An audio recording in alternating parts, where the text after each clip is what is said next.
Oke Bapak Ibu, ya saya tunggu terkesan terhadap Anda. Di sini ternyata banyak sekali orang yang mau maju, yang peduli pada dirinya sendiri, pada masa depan bangsa dan negara. Luar biasa sekali. Kenapa saya ngomong kayak gitu Bapak Ibu? Saya tidak lagi sedang kampanye. Ya Bapak Ibu, karena melalui usaha ini, Sri Sultan Hamengkubuwono bahkan mengatakan, melalui tangan Anda, kita akan bisa merubah bangsa dan negara melalui bisnis yang luar biasa. Tiansi dan Unicorn luar biasa. Oke, salah satu contohnya adalah yang hari ini Anda lihat di sini. Ya, masa lalu saya tadi seperti yang Anda lihat Bapak Ibu. Saya bukan orang yang luar biasa di awalnya. Ya, seperti yang tadilah, anak kecil juga. Ya, saya 2 bersaudara, kakak saya perempuan juga. Ya, kemudian kita dilahirkan dulu di Kediri. Yang masih saya ingat, di masa kecil saya itu bukan hal yang menyenangkan, yang sangat membekas Bapak Ibu. Yang sangat membekas. Ceritanya seperti ini. Pada saat saya lahir, saya usia 4 bulan itu lahir di Kediri hanya karena tugas ya, latar belakang orang tua saya ABRI Angkatan Darat. Jadi beliau harus ditugaskan kemana-mana dan ibu saya juga harus ikut. 4 bulan kami sudah dipisahkan. Saya tidak tinggal sama orang tua saya. Saya tinggal sama nenek saya dan kakak saya itu ikut sama orang tua saya. Bukan karena apa-apa, karena beliau sudah mulai istilahnya belajar lagi. Ya harus mulai lebih diperhatikan katanya. Ya kalau kita pikir hari ini saya sudah punya anak, semuanya laki-laki, ada 4 orang, saya pikir memang semua tetap anak ya kita. Tapi karena kondisi, bukan karena keinginan orang tua Bapak Ibu. Kedua orang tua saya itu baik sekali ya. Hanya karena kondisi, karena tugas, karena sesuatu yang harus beliau kerjakan. Latar belakangnya memang harus karena uang, itu intinya Bapak Ibu. Ya, saya tinggal di desa sementara orang tua saya harus tugas kemana-mana. Dalam waktu 4 tahun kemudian, saya baru ketemu lagi. Itu bukan waktu yang singkat, 4 tahun. Dan selama 4 tahun itu saya nggak pernah ketemu mereka. Dulu tidak seperti sekarang Bapak Ibu. Tidak ada handphone yang kalau ibu saya kangen sama saya, beliau bisa telepon langsung. Nggak bisa kayak gitu. Ya, bahkan beliau merasakan saat saya kangen sama kamu dulu, saya hanya bisa melihat fotomu. Saya ingin memelukmu tapi kamu nggak ada. Itu ibu saya yang bisa merasakan itu. Saya waktu kecil nggak merasakan apa-apa Bapak Ibu, tapi itulah beratnya. Hanya karena kondisi pekerjaan. Ya, kami keluarga bisa terpisah seperti itu. Dalam waktu yang lama. 4 tahun kemudian ibu saya dan ayah saya nggak datang, ibu saya yang datang. Jemput saya rencananya, melihat saya. Begini Bapak Ibu, ibu saya datang ke tempat di mana saya tinggal dengan nenek saya, beliau datang. Lalu di pintu dia bingung. Di belakang nenek saya katanya ada anak kecil. Anak itu takut bersembunyi di belakang nenek saya. Ibu saya berpikir apa itu ya anak saya. 4 tahun itu lama Bapak Ibu dan anak bisa tumbuh besar. Saya pun gak mengenal orang tua saya itu waktu dulu. Untuk beradaptasi itu lama. Dan saya baru tahu kalau saya punya 1 kakak perempuan lagi. Yang ironisnya pada saat ibu saya menjemput saya, kakak saya gantian ditaruh di sana, saya gantian dibawa. Dan kami terpisah lama. Ini yang terjadi. Kami terpisah lagi lama sementara kakak saya menyelesaikan sekolahnya. Ya, menyelesaikan sekolah, hampir sekolah SD-nya ada di Jawa, di Kediri, Jawa Timur. Sementara saya pindah ke Denpasar, Bali. Ya, di sana ibu saya bukan tinggal sendiri ternyata, ada beberapa tante-tante saya. Ya, di sana saya melihat Bapak Ibu pada saat saya masih kecil, ya saya mendapatkan memang semuanya. Cuman saya kembali lagi tidak mengenal siapa kakak saya secara pribadi seperti ini. Ya, satu rumah itu ada ibu saya, ada beberapa tante-tante saya, ya kurang lebih ada 3 orang. Ya orang tua saya, bapak saya nggak ada di sana, beliau dinas di Timur jauh. Dan saya tidak pernah melihat wajah orang tua saya, ayah saya, sampai saya usia deket banget itu nggak pernah Bapak Ibu, hanya melalui foto. Ya orang tua saya harus bertahun-tahun tinggal di sana. Ya hanya sesekali saja datang dan itu pun pada saat hari raya. Liburnya hanya pada saat hari raya. 2 hari kembali lagi bekerja. Yang setahu saya waktu itu orang tua saya datang gagah sekali. Pakai pesawat terbang datangnya ya dari sana kemudian kita jemput rame-rame. Setiap kali saya melihat pesawat terbang, saya selalu bilang ayah saya ada di sana. Hal yang seperti itulah yang membekas. Dan akhirnya hubungan saya dengan kakak saya itu jauh. Itu terjadi lama Bapak Ibu. Kita bukan seperti saudara, ya seperti teman. Tapi kalau kita sekarang sudah ketemu ya bukan saat ini ya, waktu kita sekolah. Itu seperti saingan Bapak Ibu. Itu gak enaknya. Emosi tidak terjadi dan itu kami alami. Itu pada saat masa kecil saya yang betul-betul membekas yang saya bagikan kepada Anda. Hanya gara-gara ekonomi, hanya gara-gara pekerjaan. Dan hal itu saya tidak ingin rasakan lagi pada saat kehidupan saya sekarang. Gitu Bapak Ibu. Nah pada saat kami besar, saya sekolah seperti biasa. Yang setahu saya makin lama saya makin melihat. Ibu saya itu dengan gaji yang boleh dibilang penghasilan seorang ABRI. Berapalah Bapak Ibu ya. Nah itu di 1 bulan harus cukup. Mau tidak mau harus cukup.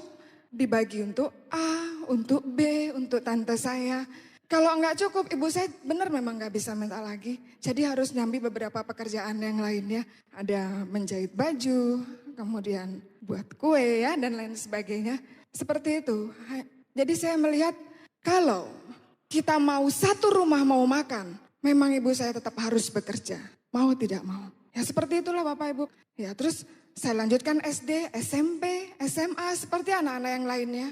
Yang jadi motivasi saya jangan sampai tinggal kelas. Seperti itu aja. Karena kalau tinggal kelas, satu Bapak Ibu. Biayanya pasti akan keluar lagi. Ya itu sudah saya perhitungkan sejak dulu. Dan kemudian SMP, SMA, saya memang masuk di Universitas Udayana Bali. Ya saya dapat di Fakultas Pertanian, saya lalui saja. Tanpa sebuah tujuan yang pasti. Ya saya ikuti saja. Ya pokoknya nilainya nggak jelek aja. Karena saya tahu kalau jelek saya harus ngulang. Biayanya harus double. Ya seperti itu yang saya lakukan. Saya berusaha, saya dapat di sana. Kemudian saya hanya ngikutin aja prosesnya. Belajar ya belajar. Intinya Bapak Ibu. Pada saat selesai kuliah. Ya mau selesai kuliah. Itu saya nggak dapat apa-apa. Selain nilai. Apakah nilai menjamin? Kembali lagi jawabannya sekarang tidak. Nilai besar tidak menjamin tentang kesejahteraan masa depan. Itu betul sekali. Saya mau sharing sama Anda Bapak Ibu hari ini. Ya, pada saat saya mau selesai saya melihat, wah saya dapat apa di sini ternyata di akhir-akhirnya. Ya saya cuma menghabiskan waktu, ya kuliah nilainya tetap bagus. Kemudian saya yang betul-betul saya rasakan adalah saya syukur saya masuk di sebuah organisasi mahasiswa waktu itu marching band. Dari saya belajar berorganisasi, belajar bersosialisasi dengan masyarakat, dengan teman-teman itu yang saya dapatkan. Dan satu lagi, saya dapat pacar calon suami saya Bapak Doni Kristiawan. Itu aja Bapak Ibu. Yang betul-betul masih tertanam dan berguna hingga kini menurut saya. Ya, pada saat dapat nilai saya melihat teman-teman saya, kakak-kakak kelas saya yang nilai-nilainya bagus, itu pun bingung. Dia mau kerja di mana? Ya, yang terjadi adalah ya sarjana pertanian. Tapi kerjanya bisa menjadi agen asuransi, ya bisa bekerja di tempat-tempat lain. Nah itu Bapak Ibu tidak sesuai. Lalu saya berpikir intinya apa sebenarnya ini, kesalahannya di mana? Kesalahan pertama adalah kita tidak menentukan tujuannya dengan pasti di depan kita mau jadi apa. Kalau kita betul-betul mau jadi dokter, kalau kita betul-betul mau jadi apa, kuliahlah di bidang yang benar di sana. Itu yang saya pelajari Bapak Ibu. Ya, apakah nilai tidak menjamin? Tidak Bapak Ibu. Ya, pada saat saya bekerja, selesai kuliah, saya pun ngelamar kerja. S1, itu penghasilannya rata-rata waktu dulu itu, aduh murah banget Bapak Ibu. Karena itu terjadi sebelum Krismon. Ya, sebelum Krismon. Di bawah 500 ya seperti itu S1 Bapak Ibu. Dan dalam hati saya ini pelecehan besar. Saya tahu bagaimana orang tua saya mencari makan untuk membiayai saya bahkan. Kurang-kurang disisihin juga. Bahkan kadang-kadang dia lembur. Tapi begitu lulus penghasilannya 1 juta saja tidak ada. Pelecehan besar sekali Bapak Ibu. Tapi apakah saya menyalahkan mereka? Enggak. Saya salah Bapak Ibu. Ya, saya salah. Kenapa saya lakukan ini? Ya, kalau saya menginginkan mereka wajar memberi saya seperti itu karena saya pengalaman di luaran enggak punya. Keahlian yang kadang-kadang enggak sesuai dengan pekerjaannya. Wajar kalau penghasilannya seperti itu, masih coba-coba.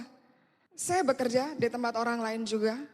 ya di perusahaan kayu waktu itu, aduh bekerja ternyata seperti ini ya dan lain sebagainya. Saya waktu itu juga sudah kenal pacar saya yang hari ini suami saya ya Pak Doni. Saya hanya melihat beliau juga sudah bekerja di tempat pamannya, di tempat Pak Heru Kunchoro waktu itu bekerja di bengkel Bapak Ibu. Saya hanya berpikir dengan gaji seperti ini, dengan penghasilan kita seperti ini, walaupun nanti kita menikah, itu pun tidak akan cukup.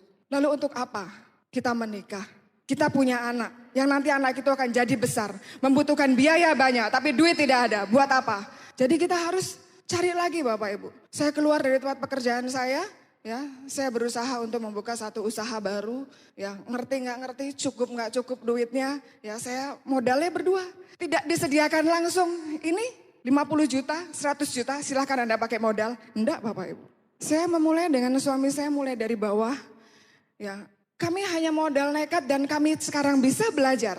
Kalau saya mau dapatkan yang seperti itu, saya harus belajar seperti itu nantinya prosesnya seperti apa. Saya bekerja ingin membuka sebuah usaha furniture dan interior di mana teman kami bilang, daripada kamu menjadi ekor gajah, perusahaannya gede, tapi kamu masih ngikut sama orang lain, mending kamu jadi kepala tikus. Punya usaha sendiri, penghasilan sendiri, wah itu keren banget. Tapi dengan penuh perjuangan Bapak Ibu karena modal nggak ada. Ya, modal kami waktu itu adalah ya satu mobil yang itu mobil juga milik orang tua ya waktu itu kita pakai. Kemudian di mobil itu ada mesin ketik dan lain sebagainya. Kami hanya punya satu buah mesin, tapi kami sudah bilang saya punya usaha yang besar. Ya, sehingga proyek kita yang pertama adalah proyek rumah konsultan Jepang waktu itu nilainya luar biasa. Hanya modal nekat. Duit saya nggak punya Bapak Ibu. Ya, saya berputar aja, ya, putar, dapat DP saya lakukan, dan saya bekerja. Tapi apakah semulus itu? Enggak Bapak Ibu, masalahnya banyak. Jadi pengusaha, belajar jadi pengusaha apalagi itu, aduh luar biasa Bapak Ibu. Ya gagal tanggung sendiri. Siapa bilang kalau jadi pengusaha bisa orang lain bekerja kita tidur? Enggak bisa. Justru kalau karyawan dari pagi sampai sore selesai sudah kerjaannya. Tapi kalau pengusaha bahkan lembur besok dipikirin juga Bapak Ibu. Ya seperti itu ternyata tapi sudah langsung masuk dan saya mau hasilnya seperti itu. Saya harus lalui prosesnya. Sudah jalan pelan-pelan yang ada di pikiran saya enggak apa-apa. Kalau dulu kita di kuliahan. Kita belajar, kita mengeluarkan uang, tapi kali ini kita belajar tapi kita dibayar. Ya seperti itu, walaupun untungnya tipis banget Bapak Ibu. Saya belajar sama suami saya, coba terus akhirnya 2 tahun usaha kami maju. Ya pada saat itu pun saya sudah mulai melihat ya Bapak Heru Kunchoro, Ibu Sri waktu itu mereka menikah dengan usaha yang bagus juga bengkel. Buka bengkel A, bengkel B, bengkel C. Saya melihat wah kehidupannya luar biasa. Impian saya adalah saya ingin seperti beliau. Beliau bisa sukses usahanya, kemudian beliau menikah dengan uang sendiri. Saya dan suami saya, Pak Doni kebetulan keponakan dari Pak Heru, kita juga ingin seperti itu. Kita rintis, kita usaha, kita sering sharing yang akhirnya betul. 2 tahun kita kerjakan usaha di furniture dan interior, hasilnya bagus dan kita pun menikah dengan biaya sendiri Bapak Ibu. Dan itu kebanggaan sekali bagi saya. Ya. Cerita yang lucu Bapak Ibu, pada saat menikah dulu saya dan suami saya karena sudah kadung biasa sendiri Bapak Ibu. Biasa ngerjain semuanya sendiri ya, kami dari pernikahan, dari ngurusin semuanya, kita ngurusin semuanya sendiri. Pada akhirnya pada hari hanya nih Bapak Ibu kita pun masih lupa. Ya kita udah dandanan pengantin, mobil pengantin kita dulu Mercy, limosin, ya keren Bapak Ibu ya. Itu punya mertua saya dari Bapak Pak Doni ya kita naik itu. Yang nyupir itu suami saya sudah pakai pakaian pengantin. Nah sebelahnya saya Bapak Ibu. Seperti itu karena kita sudah kadang biasa mandiri lupa cari supir Bapak Ibu. Sudah biasa kesana kesini ya kita akad nikah akhirnya malamnya menikah Pak itu luar biasa sekali pengalaman. Sampai seperti itu kita jadinya lupa ya. Berjalan ya kemudian bagus kami punya anak 1. Masalah yang pertama mulai terjadi, saya mulai merasakan gimana suatu usaha tiba-tiba jatuh dan sulit buat bangun yaitu pada saat krisis moneter Bapak Ibu. Pada saat saya jalankan usaha ini di konvensional uang memang saya harus pinjam di bank Bapak Ibu. Untuk akhirnya membeli peralatan banyak, beli mobil pickup dan lain sebagainya, beli mobil untuk ini semuanya. Pada saat krismon itu bunga bank naik luar biasa tinggi. Ya, saya pun tidak bisa harus minta orang tua tolong tangan ini semua. Nggak bisa Bapak Ibu. Sudah bukan menjadi kamu saya untuk itu. Malu, gengsi, dan lain sebagainya Bapak Ibu. Kami berjuang sendiri, akhirnya semua kami jual. Mobil kami jual, kemudian alat-alat semua kami jual Bapak Ibu. Kembali ke nol. Bahkan kami hidup dengan belas kasihan keluarga. Ya, kami nggak berani jalan-jalan ke mall, ke Matahari gitu, nggak berani Bapak Ibu. Saya punya anak satu, kalau saya ajak jalan-jalan gitu nggak mungkin dia nggak minta sesuatu. Dan nggak tega rasanya nggak ngasih. Ya, pada saat seperti itu saya juga menekan-nekan bagaimana supaya tidak membeli A, I, dan itu bagi saya memang biasa. Nggak usahlah beli dulu, tanggung sendiri soalnya. Ya, nggak ada lagi. Kita hidup dengan belas kasihan. Kalau nggak ada, kita pinjem, entah kembalinya kapan. Kalau pinjem terus nggak enak Bapak Ibu. Yang suatu saat orang tua Pak Doni juga melihat neneknya. Ya, sampai beliau mengirimi kami beras, bayangkan. Ini buat makan. Anda bisa rasakan dari kehidupan yang sudah bagus, kita sudah bagus sampai akhirnya kita jatuh seperti itu gara-gara kondisi. Kami nggak punya apa-apa, hanya punya satu motor saja. Dan pada saat itu saya mulai hamil anak yang kedua, pada saat menjelang itu Bapak Ibu, kalau lama kasihan ibu saya kasih pinjam saya mobil. Saya menunggu Bapak Ibu, kapan pemerintah bisa membereskan ini semua. Krismon kembali menjadi kondisi yang normal. Dolar dari 2.500 menjadi belasan ribu, 15.000. Wah, luar biasa peningkatannya Bapak Ibu. Bayangkan seperti itu, harga mahal, kami tidak punya uang. Itu yang terjadi. Ya, saya menunggu, akhirnya menunggu tidak bisa Bapak Ibu. Saya akhirnya harus bicara sama suami saya, kita harus alih usaha. Karena kalau dolar bagus, tentunya ada tamu dari luar datang ke sini. Saya lihat banyak orang yang mulai beli furniture, banyak jual-jual keluar, ekspor. Furniture itu bukan bidang saya. Ya, saya harus belajar lagi, harus belajar gambar. Ya, sama suami saya harus cari-cari market lagi Bapak Ibu. Belajar lagi untuk ke hotel, untuk ke kargo dan lain sebagainya. Kita lalui itu semua. Ya, kita lalui itu semua, coba. Dengan Hotel Novotel, akhirnya dapat Novotel Group pelan-pelan Bapak Ibu. Di pertama kali, walaupun saya ingin furniture, proyek langsung gede. Karena kita pernah menangani proyek-proyek gede, gak bisa. Di awal siapa mau percaya kita di bidang ini Bapak Ibu? Ya ini bidang baru. Jadi apapun yang penting kita dapat nama di Hotel A, nama di Hotel B. Pekerjaan apa aja kita bisa. Apa lu mau gua ada seperti itu Bapak Ibu, kita cariin dari styrofoam, dari apapun. Ya, akhirnya kita punya nama di sana. Mulai bangkit lagi dengan modal yang pas-pasan Bapak Ibu, akhirnya bisa bangkit lagi, bisa bagus lagi. Anak saya lahir di tahun 2000, ya itu mulai kehidupan yang bagus Bapak Ibu, pada saat itu mulai bagus, langganan bagus. Langganan saya adalah untuk ekspor ke luar negeri sama untuk hotel. Yang tamu-tamunya, income para hotel-hotel tersebut adalah dari luar negeri Bapak Ibu. Ya, tapi sayangnya kejadian yang kedua adalah bom Bali 1. Saya sudah capek Bapak Ibu waktu itu. Bukan berarti saya dan suami saya orang yang malas. Kita bekerja keras. Nah, pada saat bom Bali 1 bagaimana Bapak Ibu? Tagihan kita macet. Kita mau nangani proyek enggak berani. Ya, karena nanti kalau nggak dibayar bagaimana? Saya punya beberapa tukang yang sudah punya keluarga juga. Nggak mungkin saya PHK-kan semuanya Bapak Ibu. Itu masalah yang banyak sekali terjadi pada saat itu Bapak Ibu. Masalah saya tidak punya order, trauma Bapak Ibu. Ya trauma di sana. Kemudian biasanya kita sudah mulai pakai kartu kredit ya Bapak Ibu ya.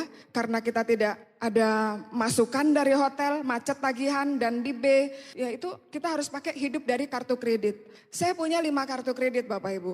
Dari kartu kredit itulah kemudian kita bisa makan. Ya, bulak balik, ambil di sini, bayar sini, ambil sini, bayar sini, nanti kalau tagihannya masuk bayar sini, seperti itu Bapak Ibu. Yang akhirnya semuanya jebol semua, semuanya penuh. Tinggal saya cuma punya tagihannya dan tidak bisa pakai kartu kredit itu. Ya, itu yang terjadi. Tapi tetap kami lalui Bapak Ibu. Saya juga punya tukang saya juga harus makan. Coba lagi. Ada 1 orang, 2 orang yang mulai menjalankan usahanya lagi. Kita dapat proyek lagi, pelan-pelan pembayarannya bagus, betul-betul selektif Bapak Ibu. Mulai bagus lagi, tiba-tiba ada bom Bali 2 Bapak Ibu. Wah itu betul-betul trauma saya Bapak Ibu dengan pekerjaan yang satu ini. Pekerjaan dalam artian kalau satu rumah tangga yang sudah memiliki anak, Ya, apalagi memperkerjakan orang lain yang mereka juga memiliki keluarga. Kita bekerja keras, kita serius, tapi faktor eksternal dari luar. Ya, kemudian itu yang menghambat usaha kita, semuanya menjadi berantakan Bapak Ibu. Saya sibuk bagaimana harus ngatur keuangan, ya harus bayar ini dengan uang yang pas-pasan. Kalau ada pekerjaan yang untungnya sedikit saja kita ambil Bapak Ibu. Dengan resiko masih macet di A. Kadang-kadang masih macet di B. Tapi karena kita harus makan, saya mau pinjam uang itu gengsi Bapak Ibu. Ya, minta maksudnya. Ya akhirnya saya beranikan diri pinjam. Pinjam sama orang tua sendiri loh Bapak Ibu. Ya, kita gak berani minta. Pinjam, nanti kalau sudah dapat kita balikin lagi. Seperti itu, pinjam balikin lagi kalau sudah. Orang tua saya kan melihat, kita ini bekerja keras loh. Untuk menghidupi diri sendiri yang pas-pasan, plus orang-orang lain juga yang ada bekerja sama dengan kita. Dengan untung yang sedikit pun kita ambil. Kerja sampai lembur-lembur. Kejar deadline. Orang memang mengira kita sibuk. Kita punya pekerjaan yang pasti.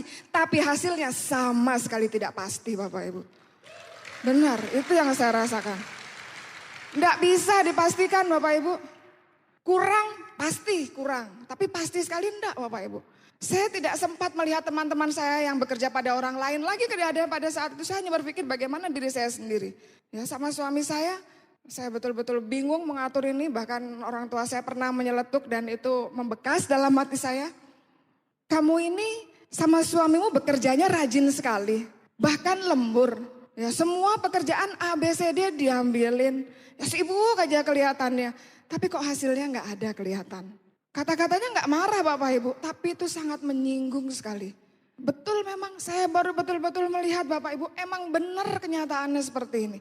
Ya bukan berarti orang tua saya nggak kasihan, kan dia melihat Bapak Ibu, dia lihat bantuan bagaimana seperti itu. Itu yang terjadi dan itu yang pertama kali harga diri saya betul-betul jatuh. Ya saya dan suami, karena apa? Yang ada pada diri saya ingin membuat mereka bangga dengan apa yang saya lakukan. Saya ingin membalas budi mereka, tapi nggak bisa. Yang ada di pendapat beliau seperti yang beliau jujur katakan tadi, itu sakit sekali. Itu yang saya rasakan pada saat betul-betul jatuh dan pada saat keadaan seperti itu saya berpikir sama suami saya, bagaimana ya, kayaknya kita harus buka satu usaha lain yang bisa menopang kehidupan kita. Usaha yang kalau di satu sisi tidak bagus, ada masalah, kita masih bisa makan dan gak mengalami hal-hal yang seperti ini terus-menerus. Ya, kita berpikir, kita survei, kita melihat-lihat, akhirnya ada rumah makan Bapak Ibu. Kita liatin berapa kali rumah makan itu ada aja terus yang beli rame gitu ya. Wah itu bagus. Saya ingin yang seperti itu, rumah makan. Ya, dengan akhirnya kita ngomong-ngomong, dengan modal minjem, ya kira-kira bagaimana nanti kalau kita buka satu rumah makan, ya nggak jauh-jauh dari situlah, biar ada istilahnya ada aura-auranya. Kalau orang nggak mau belanja di sini ya coba belanja di tempat kita. Kita coba Bapak Ibu kita hitung-hitung, waduh dari sewa tempatnya berapa, kemudian beli peralatan-alatannya semuanya. Ya kalau resiko masakannya sih saya pikir makanan ya kalau nggak laku sekarang diangetin besok juga masih bisa dijual gitu. Ya itu nggak masalah. Cuman saya kan nggak bisa jamin apakah sekarang saya buka, sekarang juga ada pelanggan. Itu yang tidak saya perhitungkan waktu itu. Jadi akhirnya lama-lama, oh iya ya saya berpikir sama suami saya, wah kalau kayak gini gimana. Pada saat saya pengen buka usaha A, buka usaha B, segala macam Bapak Ibu. Ya suplai barang-barang kebutuhan sehari-hari seperti beras, kemudian tepung, minyak, saya lakukan. Ya, karena itu saya pikir bidang kehidupan untuk makanan, baik keadaan sulit maupun tidak sulit, mereka pasti butuh itu. Ya, itu yang saya lakukan. Dan pada saat seperti itu datang seseorang yang beliau menawarkan, katanya pengen mau ngajak kita berbisnis. Saya heran Bapak Ibu. Ya, beliau orang yang sudah sukses. Saat kita jatuh pun beliau keadaannya masih bagus. Saya sering pinjam uang sama beliau juga. Pinjam Bapak Ibu. Ya sama saudara pun kita pinjam, seperti itu nggak ada, wah minta gitu. Bagi saya dan Pak Doni ini boleh dibilang, wah jangan sampai kayak gitu, kita harus pinjam. Ya pinjam untuk usaha, alasan yang pasti. Ya dan saya melihat beliau bilang, nelpon suami saya, ngajak kerjasama, usaha. Waduh seneng banget, ya tidak terbayang kalau ternyata usahanya adalah MLM Bapak Ibu, waduh. Tidak dibayangkan, saya semangat Bapak Ibu awalnya.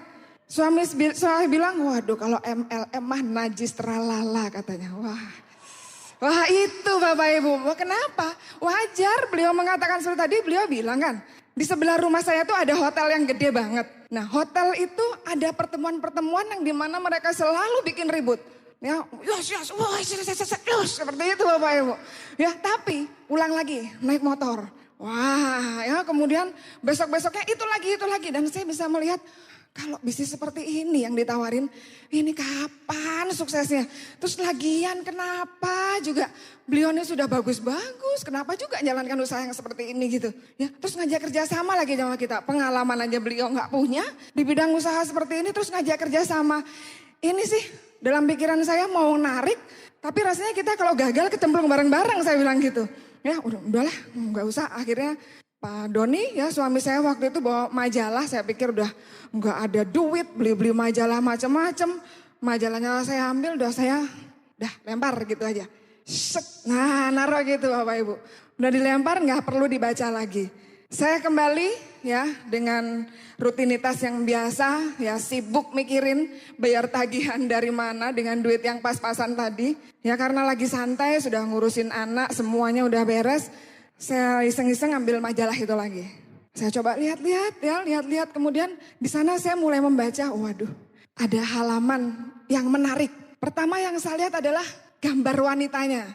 Muda, cantik. Nah itu yang saya lihat, keren sekali. Terus di bawahnya tulisnya, wanita muda sukses kaya raya. Wah ini pakai apa ya dia ya? Wah saya lihat pakai cara apa? Kendaraan usaha apa? Bisnis apa? Saya baca.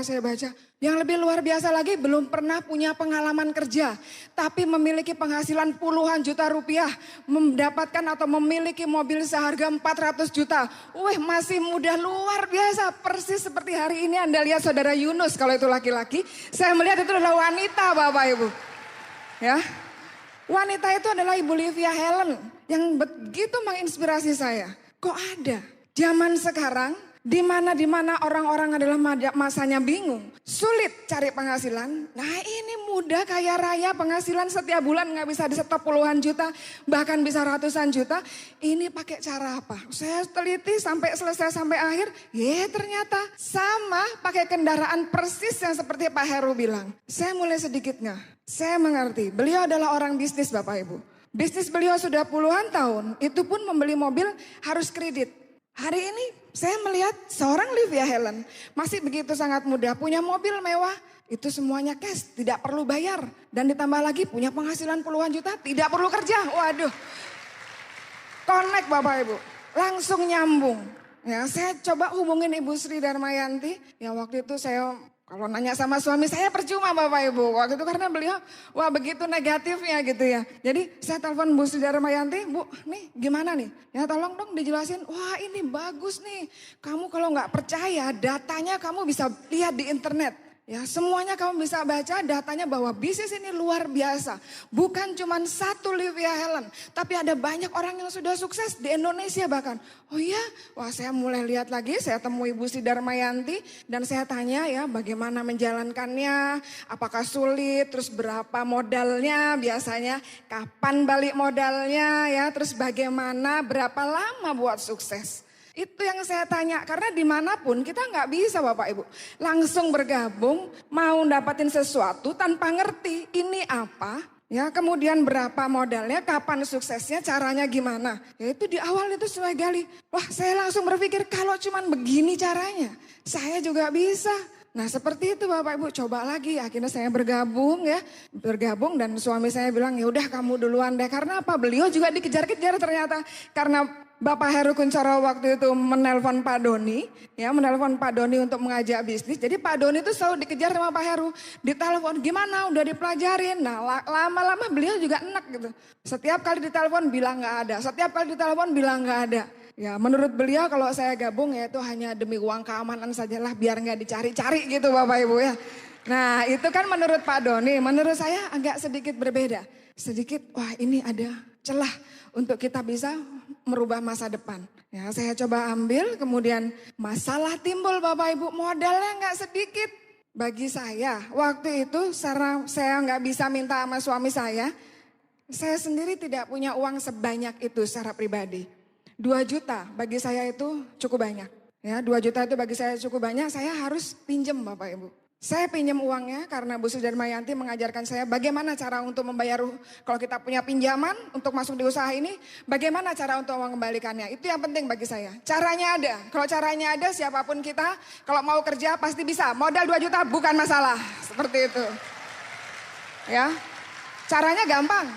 Di luaran untuk 2 juta pun kadang-kadang gak ada artinya, hilang begitu saja. Atau salah beli apa atau nilainya juga 2 juta gak jadi sebuah bisnis. Betul, di bisnis ini gampang. Ya, 2 juta itu gampang. Dengan cari 4 orang aja gampang. Wah, itu caranya. Saya coba Bapak Ibu.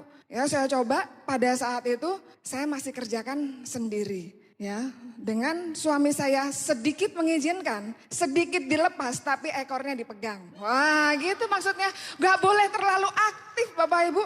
Wajar, saya punya anak waktu itu 3, masih 3 ya. Semuanya masih kecil-kecil. Saya enggak bisa bayar pembantu rumah tangga.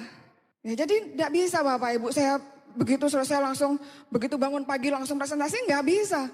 Ya, yang saya lakukan adalah ya sekenanya aja, sekenanya dibantu sama Pen. Ya, apalagi waktu di awal-awal pada saat saya jalankan usaha ini Bapak Ibu, saya presentasi yang saya cari goal settingnya adalah semua orang yang sakit. Wah, siapa yang sakit saya datengin mau saya tawarin produknya. Ya maklum ya, ini adalah bisnis MLM saya yang pertama dan saya tahunya itu.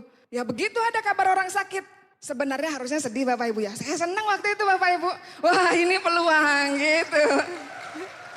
Loh, iya Bapak Ibu, tapi dalam hati niatnya mau menolong kan, ya mau menolong kasih solusi. Benar, yang saya cari-cari itu ternyata ya di awal walaupun pengetahuannya minim, bayangkan penyakit asma itu adalah penyakit tahunan ya. Dengan bisnis ini kemudian mereka masuk belanja dapat harga murah, terapi 1, 2, 3 bulan sembuh total. Daripada 5 tahun mending 3 bulan kan. Itu solusi mereka beli, bagi saya itu bukan akalin orang. Karena ini benar. Nah ternyata ada 1 orang yang sakit asam urat. Ya saya lihat beliau gak bisa jalan. Kebetulan waktu itu saya sedang ke hotel ya sama Pak Doni, ada kerjaan untuk furniture. Ya beliau jalannya agak diseret gitu. Ternyata beliau sakit asam urat. Ya saya coba jelasin ini Pak, nih karena gini, kasihan saya Bapak Ibu. Karena jadi purchasing biasanya itu harus purchasing hotel untuk ngecek harga dan lain sebagainya. Kadang ngecek sana ke sini, dia mesti jalan. Hotel di Bali luas-luas banget Bapak Ibu. Ya jadi dia mesti jalan dan dia selalu mengeluh. Dan kami tawarkan ini, mereka juga nggak percaya sama saya secara langsung ya. Saya usaha furniture, kursi, sekarang nawarin obat kan jauh gitu Bapak Ibu ya. Nggak percaya dia, terus bagaimana caranya? Ya saya pinjamkan buku, ini Pak baca dulu buku kesaksian yang ada orang sakit asam urat sembuh. 1 buku saya pinjemin, ya nggak langsung join Bapak Ibu. Ya itu bagusnya nggak langsung join. Ini yang bagus-bagus nggak langsung join. Kemudian dia baca, besoknya dia telepon. Saya coba dong tolong diterangin ini kegunaan produk-produknya buat apa aja. Dan kenapa dia bisa menyembuhkan. Wah saya kaget, ini pengalaman saya, pengalaman berat maksudnya. Harus ngejelasin sementara saya baru. Ya saya hanya pegang buku spesifikasi produk saya bawa, saya jelaskan begini-begini semua sambil baca Bapak Ibu, itu yang saya lakukan karena betul saya nggak bisa. Kalau saya sok pinter, dia tahu betul profesi saya apa. Ya saya biasa ngerjain interior, ngerjain furniture untuk hotel, proyek-proyek kamar, gambar dan lain sebagainya lah. Sekarang suruh jualan obat. Kalau saya terlalu pinter justru dia pasti nggak mau gitu. Karena wah ini pasti ngada-ngada ya, saya bicara pakai data, buku ya. Seperti itu yang saya pakai. Akhirnya oh ya masuk akal. Ya dia saya pesen deh sekian. Tapi bukunya dibawa lagi, besok bilang, buku juga sakit nih, sakit begini. Beli lagi. Nah Bapak Ibu melalui hal yang seperti itu yang saya lalui. Akhirnya mereka bergabung full member bintang 3 dengan membantu menyembuhkan beberapa saudaranya. Bagi saya, memang saya senang ketemu orang sakit yang bisa merupakan peluang bagi saya. Tapi satu goal yang ada di afirmasi pikiran saya juga menolong mereka untuk menemukan solusi sembuh dengan cepat melalui Tiansi. Ya, jadi nggak ada kata-kata mau nipu, mau cari untung dan lain sebagainya, nggak ada. Ya, yang seperti itu. Karena kalau kita lakukan terus untung udah dibayar Tiansi Bapak Ibu. Saluran ini yang saya sampaikan pada teman-teman. Ya, kemudian saya presentasi orang lagi, malah menasehati Bapak Ibu. Ya ngapain jalankan bisnis ginian sekarang? Ya kan sudah bagus usaha setiap hari jalan dalam hati saya. Emang kelihatannya jalan. Ya tapi hasilnya betul-betul tidak jalan. Ya gini aja terus gak kemana-mana gitu. Ya orang lain melihat berbeda. Mereka kadang-kadang bilang akhirnya. Kan sayang usahamu yang dulu ditinggalin udah lama. Sudah sekian tahun lalu kamu tinggal. Sekarang jalankan usaha yang seperti ini. Mulai yang baru lagi. Wah, kalau seperti itu bagaimana kamu bisa sukses? Oh, ini kan beda. Nah, banyak Bapak Ibu yang menasehati seperti itu. Pada saat saya mulai menjalankan di awal, yang tadi saya bilang suami saya betul-betul tidak setuju untuk jalankan usaha ini karena paradigma beliau masih berbeda. Ya, saya tidak bisa merayu. Ayo dong suamiku sayang, izinkan aku jalankan usaha ini demi masa depan. Nggak bisa Bapak Ibu. Ayo dong aku sediakan makanan yang enak. Nggak bisa. Supaya saya bisa keluar rumah, nggak bisa. Yang bisa membuat dia tergerak adalah sebuah bukti penghasilan bahwa bisnis ini adalah memang bisnis, bukan main-main. Ya itu Bapak Ibu. Bukti itu penting. Nggak bisa Anda merayu suami Anda. Karena memang betul. Kalau kita sebagai istri, kita di luar keluyuran yang tidak jelas, beliau juga punya tanggung jawab gitu Bapak Ibu. Kemudian kita keluar rumah, sementara di rumah kita masih berantakan banget. Ya, makanan belum beres, anak masih pada nggak karu-karuan, nggak keurus dan lain sebagainya. Wajar, kalau suami Anda marah, itu wajar. Kalau melarang, itu wajar. Ya, pada saat jalankan usaha ini yang saya lakukan adalah atur waktu. Jadi kalau kita mau lakukan usaha ini, ya kita harus atur waktu seperti yang saya lakukan di awal Bapak Ibu. Pagi-pagi saya bangun ya, kalau saya mulai bersihkan, kan dulu belum ada pembantu. Jadi kalau saya bersihkan semua lantai, kamar, atau mulai menyiapkan makanan, yang ada di pikiran saya bukan di makanan itu. Bukan di bagaimana hasil sapunya membersihkan kolong-kolong meja, bukan itu yang saya pikirkan. Ada kotoran di sana, enggak. Yang saya pikirkan siapa yang di prospek sekarang. Sekarang buat janji dengan siapa, itu Bapak Ibu. Ya. Rumahnya di mana, jadi sambil nyapu, sambil mikirin itu, sambil nyapu, sambil dengerin apa gitu Bapak Ibu, dengerin Neti. Ada kaset-kaset positif yang bagus, ya kemudian ada buku-buku yang kadang-kadang pada saat saya santai saya baca. Di awal saya perlu sadar siapa saya Bapak Ibu. Usaha ini adalah usaha yang baru bagi saya Bapak Ibu, jadi nggak bisa saya pakai jurus saya di furniture untuk gambar 3 dimensi dan jalankan usaha ini dengan cara itu, nggak bisa. Memenangkan klien saya, proyek dan lain sebagainya dengan jalankan bisnis ini nggak sama persis. Di bisnis ini kita bicara tulus dengan hati. Ya, dengan hati Bapak Ibu, pada saat setiap orang yang kita lihat kita nggak bisa cuma bicara untung. Nggak mungkin kita bisa closing. Kalaupun closing selesai sampai di situ, mungkin mereka nggak enak sama Anda. Ya, atau Anda sekedar orientasi di materi dan lain sebagainya. Tapi kalau kita bicara hati dan lain sebagainya dan merasakan bagaimana sih sebenarnya kesulitan dia, ya masalah-masalah dia. Itu kita follow up-nya pun terus aja follow up, jengkel juga enggak gitu Bu. Kalau mereka menolak, jalankan usaha ini sedang kita sudah presentasi keras-keras. Yang ada di pikiran saya adalah mereka belum beruntung. Cuman itu aja Bapak Ibu. Enggak ada lain. Jelaskan lagi, kasihani Bapak Ibu. Ya saya kasihani pada mereka pada saat mereka belum melihat peluang ini. Ya saya presentasi terus, saya belajar dan saya harus baca buku, ikuti caranya yang benar. Dan saya betul-betul tidak mau buang-buang waktu. Ya nggak mau, disuruh A ya A, disuruh B ya B. Ya apalagi di Bali Bapak Ibu. Ya upline saya itu luar biasa Bapak Ibu. Ya beliau adalah Bapak Heru Kuncoro, wah itu luar biasa Bapak Ibu. Kenapa? Beliau tahu, beliau sudah luar biasa sukses. Dan beliau jalankan usaha ini itu bukan hanya sekedar untuk cari uang. Sukses di keluarga besar kami cuman beliau. Yang banyak punya usaha, properti dan lain sebagainya, bengkel dan banyak Bapak Ibu. Tapi beliau juga risih, banyak yang pinjemin duit. Ya habis itu melihat banyak keluarganya yang juga nggak berhasil.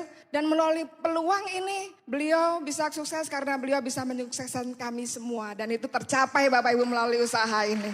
Ya, bukan cuma berorientasi uang pasti Anda dapatkan di bisnis ini. Kalau Anda berniat betul-betul dengan membantu orang lain. Dan itu terbukti Bapak Ibu, banyak hal sudah terjadi. Ya, saya mengikuti apa yang beliau katakan. Ya, di awal bahkan harus hadir pertemuan. Ya, saya minta izin sama suami saya aja nggak bisa pertemuan Bapak Ibu. Karena apa? Malam hari. Ya, saya mengerti jam 7 pulangnya jam 10.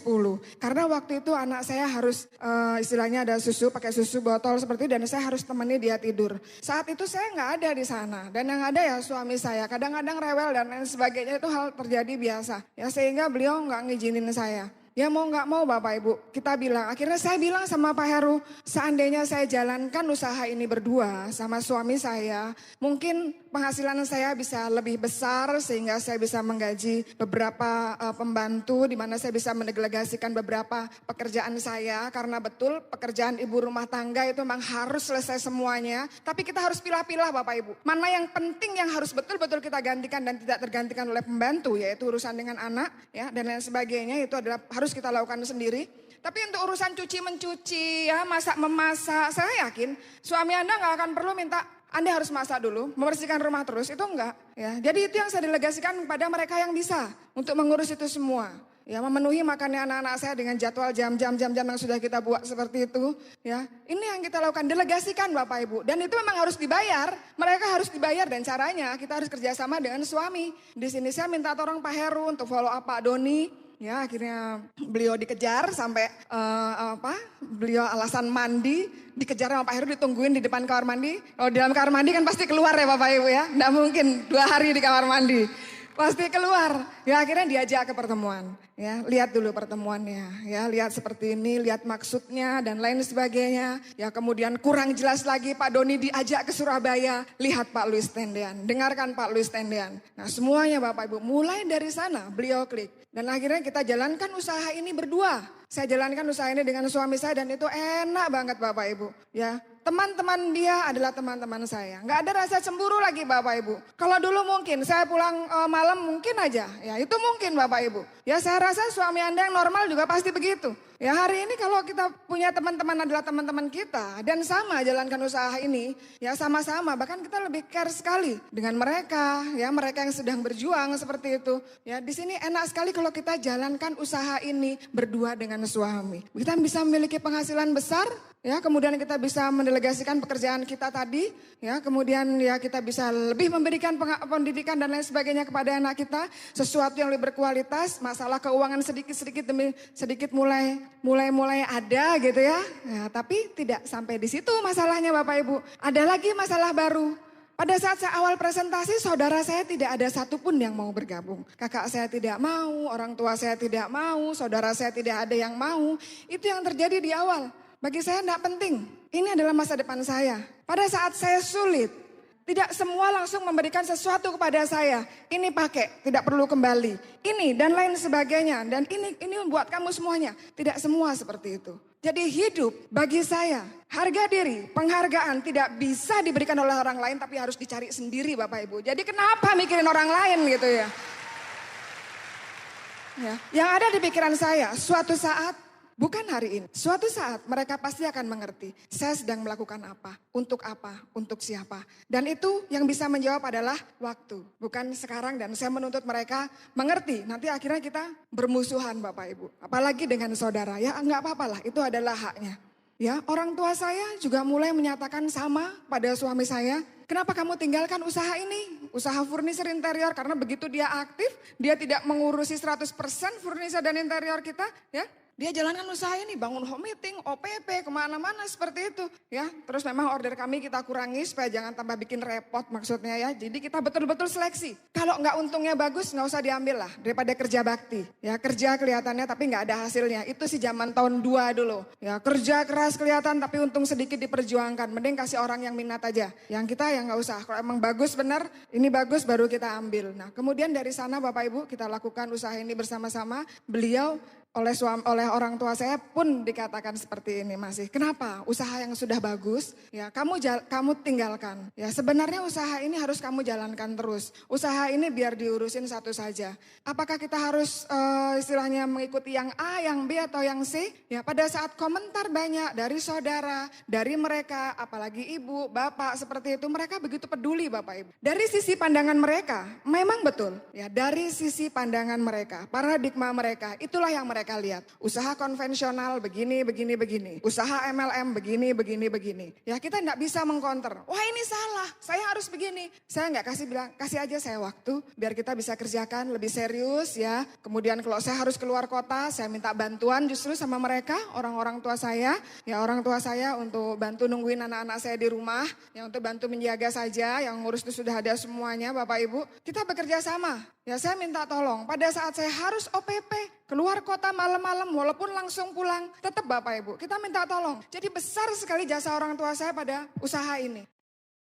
Ya walaupun mereka bilang tidak setuju, tapi dalam hati mereka kita sudah sama-sama komitmen kasih saya waktu. Ya, saya akan buktikan ini bahwa ini betul-betul bagus. Ini bisa saya berubah, kita bisa memiliki hasil yang bagus di sini ya demi masa depan anak-anak. Seperti itu Bapak Ibu dan mereka mengikuti. Dan saya sangat berterima kasih untuk itu. Jadi nggak bisa kita bermusuhan kemudian dan lain sebagainya, kita main gap-gap, ya dendam itu sudah nggak ada Bapak Ibu.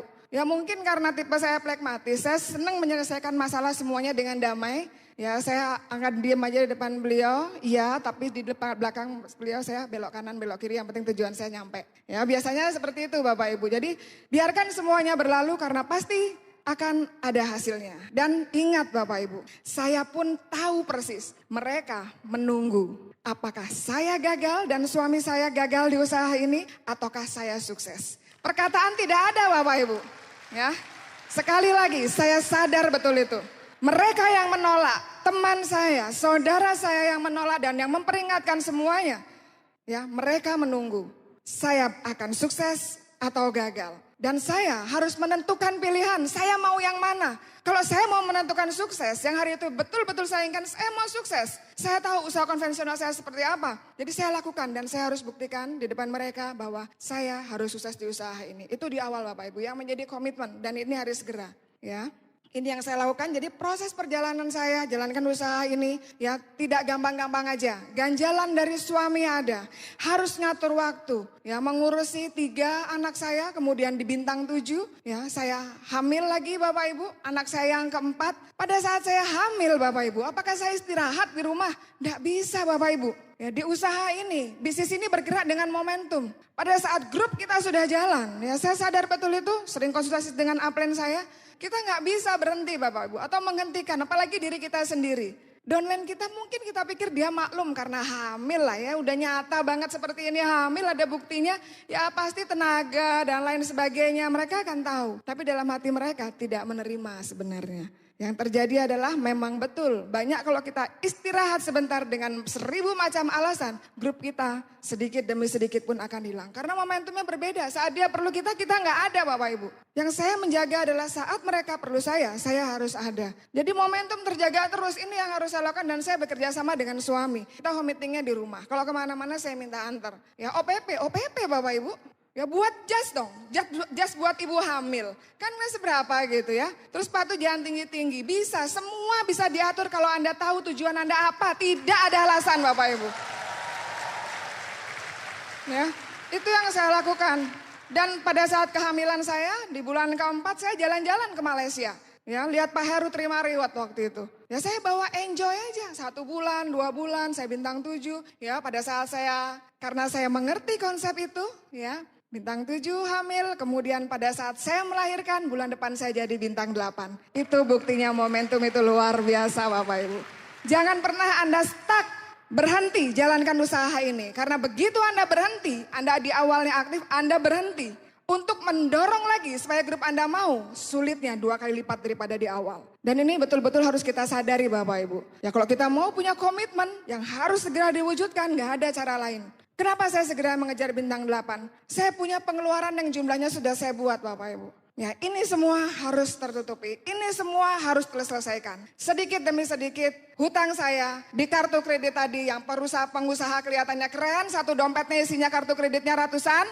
Ya warnanya merah kuning hijau dan lain sebagainya. Ternyata semuanya itu adalah kartu hutang bukan kartu pemasukan Anda. Ya tapi kalau Anda pintar manfaatkan itu ada baiknya juga. Masalahnya waktu itu saya belum bisa mengelola itu semua. Sehingga itu semua menjadi kartu pengeluaran berat bagi saya. Ya, sedikit demi sedikit kartu itu semuanya saya selesaikan. Pembayarannya Bapak Ibu saya tutup. Sempat saya trauma memang saya tidak pakai kartu kredit sama sekali. Ya, saya cuma pakai kartu ATM aja. Penghasilan dari Tiansi masuk ya keluar bulan depan masuk lagi. Seperti itu aja Bapak Ibu. Ya, seperti itu dan itu enak sekali. Nah begitu kita sering keluar negeri dan lain sebagainya ya kartu kredit penting lah. Ya, kalau Anda mengerti gunanya itu yang betul-betul bermanfaat. Tapi kalau cuma sekedar kartu gaya, kartu konsumtif, lebih baik jangan dulu. Ya, itu yang saya dapat pelajarannya. Ya, pada saat saya jalankan usaha ini, ya kembali lagi bagi seorang ibu rumah tangga, pekerjaan apapun yang Anda hari ini punya, keahlian apapun yang hari ini Anda punya, baik dokter, baik rektor, baik dekan, nolkan itu semua dulu. Kalau Anda mau sukses di usaha ini, jadi TK kecil lagi untuk di usaha ini belajarlah dengan unicorn supaya Anda bisa menggunakan tongkat ajaib, Anda akan mengubah apapun yang Anda inginkan. Ya. Kalau kita pakai cara sendiri, Anda sekedar berjualan di usaha ini, memang bisa, bonus memang dapat. Ya, bonus memang dapat, tapi tidak bisa selamanya. Yang kita jalankan usaha ini adalah suatu saat kita di sini, kita di mana-mana, ya kita tetap bisa mendapatkan uang. Hari ini kalau kita punya perusahaan yang besar, bisakah kita meninggalkan usaha itu dalam waktu 2-3 bulan? Kalau itu tidak bersistem Bapak Ibu, tidak bisa kita seperti itu. Pulang dari luar negeri mungkin kita harus periksa semuanya. Ya pekerjaan-pekerjaan kita sudah menumpuk. Ya hari ini kita bekerja sebagai manajer dan lain sebagainya, Anda tahu persis pekerjaan Anda. Ya kami hanya memberikan peluang, ini peluang yang suatu saat akan menjadikan Anda punya banyak waktu, sekaligus punya banyak uang melalui Tiansi dan Unicorn ini Bapak Ibu. Ya, ini bukan cuma satu. Ya. Belajar dengan 7 langkah unicorn ya sedikit demi sedikit 7 langkah itu penting banget. Yang namanya impian itu betul-betul Bapak Ibu. Impian bagi saya itu bukan cuma sekedar materi. Impian saya di garis besar dan tebal itu adalah menyangkut tentang harga diri. Ya harga diri macam-macam Bapak Ibu. Ya membantu orang lain itu harga diri Bapak Ibu, punya uang banyak nggak pernah bantu orang lain sama saja. Sama saja dan di sini banyak mental perubahan yang kita bisa dapatkan, perubahan macam-macam. Ya untuk menjadi pembicara seperti ini, aduh di awalnya saya pun harus belajar sama Bu Sri Darmayanti. Kalau saya belajar bicara dulu seperti Bu Guru, ya begini. Kebetulan saya punya Bu Sri Darmayanti, Bapak Heru Kuncoro yang begitu baik. Ya satu sisinya adalah beliau yang betul-betul disiplin, mengajarkan saya bagaimana saya harus disiplin. Tepat waktu, mengikuti role-nya dengan benar, yaitu Bapak Heru Kuncoro. Satu sisi dari sisi Ibu Sri Darmayanti, beliau begitu bijaksana menyelesaikan masalah A, B, dan C, mengajari kita semua seperti itu Bapak Ibu. Ya, tapi beliau sama mengajari kita semua supaya kita bisa maju di usaha ini. Ya, Bapak Ibu jangan kira pada saat Anda jalankan usaha ini, ya kemudian Anda merasa paling hebat. Ya apapun latar belakang Anda. Coba kalau Anda betul-betul ingin mendapatkan impian yang terbesar. Diri sendiri sudah bisa, jangan lupa orang lain yang di belakang kita itu loh. Apakah dia sama hebatnya kayak kita? Padahal kita mau membantu dia. Ya, ini penting banget yang harus kita sadari. Ya siapa mereka, mulai dari mana seragam. Belajar 7 langkah unicorn, peta aset unicorn, semuanya Bapak Ibu pelajarin. Baca bukunya, dengarkan kasetnya. Ya, kalau tidak didengarkan, Anda tidak baca bukunya, Anda tidak hadir ke pertemuan, Anda tidak mengikuti apa kata upline Anda, 1 bulan Anda diskon. Sebenarnya Anda sudah mendiskon impian Anda 1, 2, 3 tahun ke belakang, bukan 1-2 bulan ke belakang sebenarnya. Ya.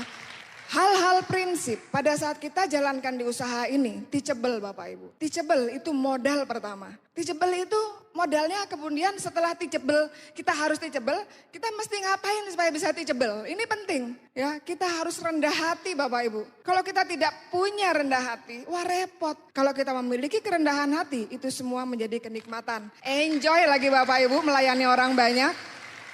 Ya. Dan apakah kita punya itu? Ini perlu dipelajari Bapak Ibu. Kerendahan hati ini penting. Kalau enggak punya rendah hati, Anda enggak bisa menerima informasi. Upline kita, upline tertinggi kita, waktu itu adalah Ibu Livia Helen, ya Bapak Ferdinand, aduh Andri Lianto. Wah ini pengalaman kerja enggak punya semua. Mau bicara bisnis apa anak-anak ini? Ya, tapi kalau kita ngomong seperti itu, apakah kita bisa sukses? Enggak bisa. Beliau luar biasa, membuat materi, mengajari kita, ya itu sangat luar biasa. Dan kita tinggal ikuti saja untuk mengikuti itu, untuk kerendahan hati, itu pun saya belajar dari Pak Heru Kuncoro.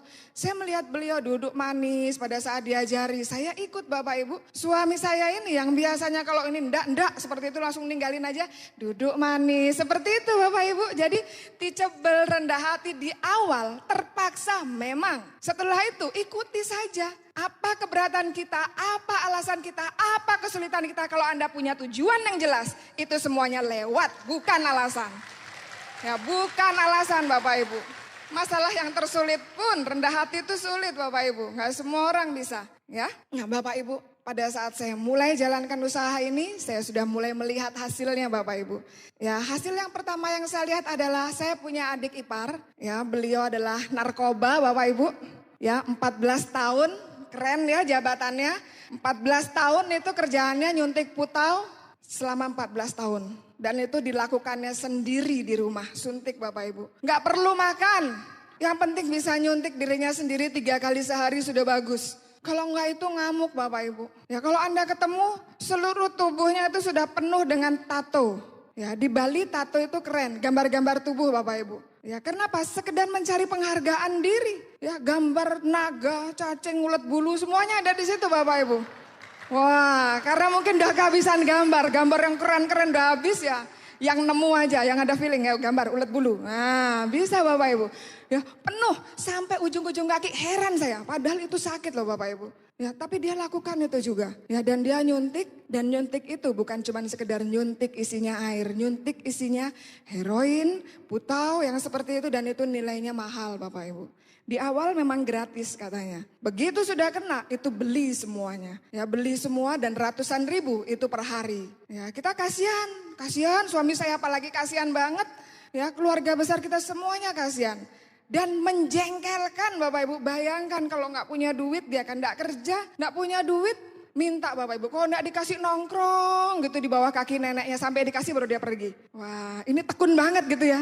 Tekunnya tapi tekun minta gitu. Kalau udah dikasih baru dia pergi. Kalau enggak dikasih dia ngamuk. Wah serem Bapak Ibu. Bahkan Pak Heru bilang kalau sekali lagi diadakan rapat keluarga kita suntik mati aja dia. Wah itu ngeri banget Bapak Ibu.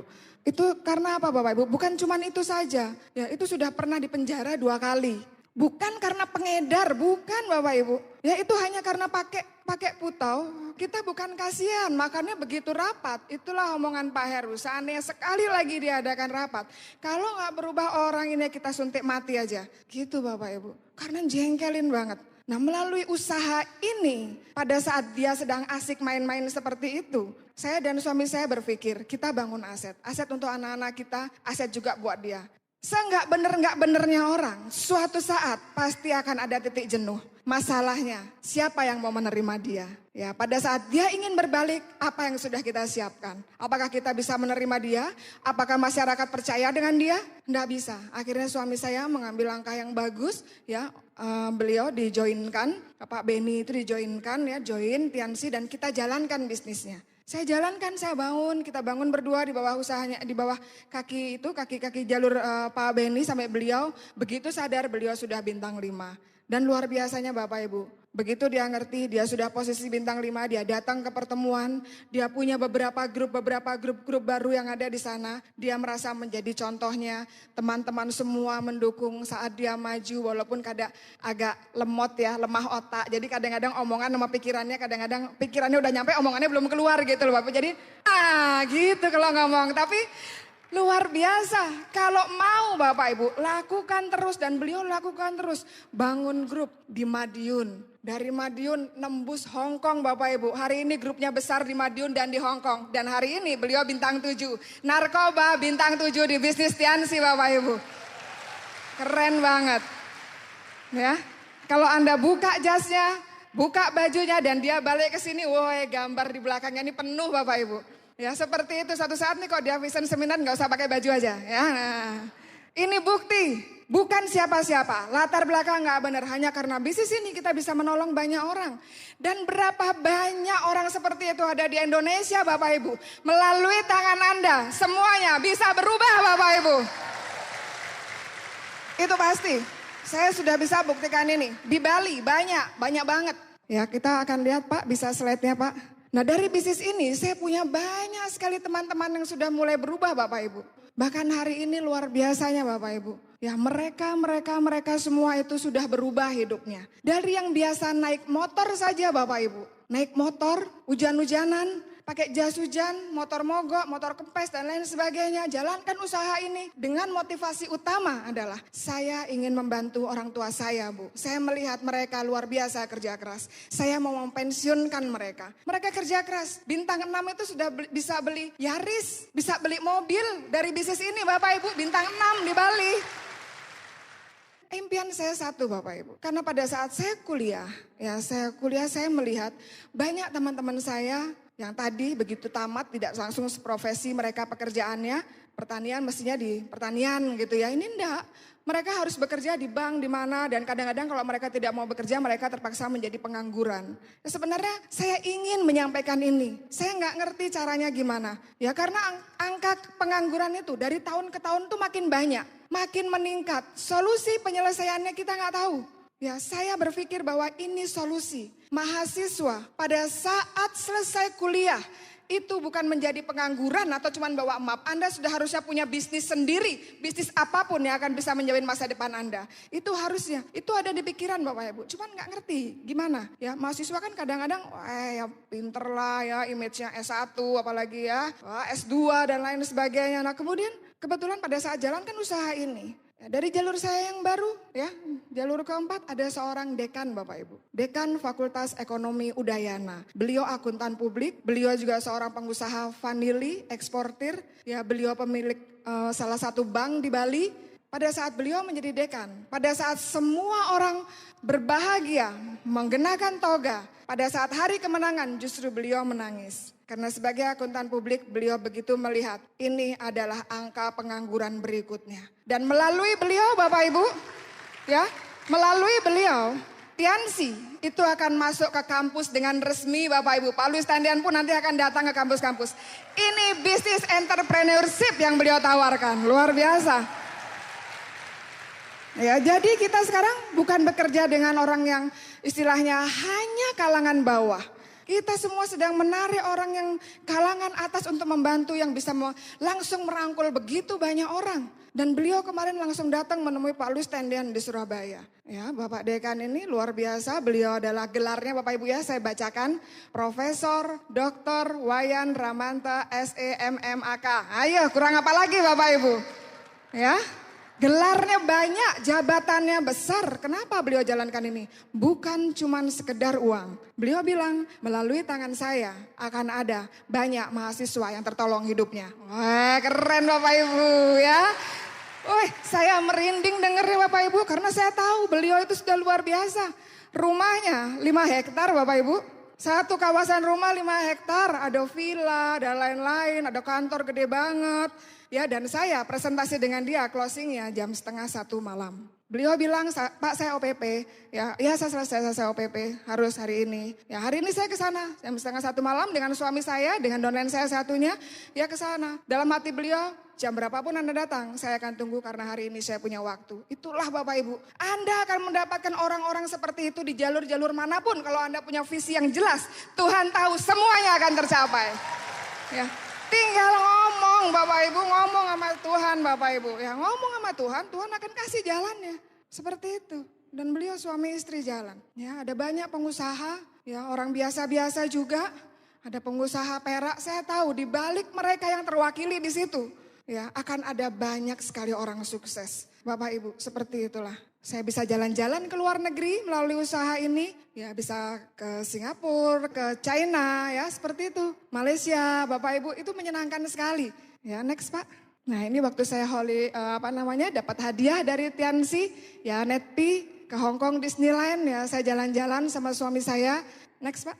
Nah ini ke China, saya melihat bagaimana perusahaan Tiansi, pabrik yang besar tadi itu sudah berdiri Bapak Ibu, yang Anda lihat di klip tadi itu. Ya dan kita mengadakan convention di sana. Ya. Selanjutnya Bapak Ibu, pada saat saya jalani proses di usaha ini, saya tadi cerita saya hamil di usia 7 bulan. Ya saya hamil di usia 7 bulan, ya di bintang 7, kehamilan saya 4 bulan, saya menghadiri Pak Heru mendapatkan reward di Malaysia. Pada saat saya hadir di sana, saya melihat Pak Heru melambaikan kunci kemenangan seperti ini Bapak Ibu. Dia ngambil kunci dan dia bagikan pada kami. Saya duduk tribun di ujung-ujung sana. Saat itulah keyakinan saya betul-betul Bapak Ibu. Betul-betul yakin. Setelah upline saya, hari ini beliau menjadi buktinya. Setelah Pak Heru Kencoro berikutnya adalah saya. Itu dalam hati Bapak Ibu.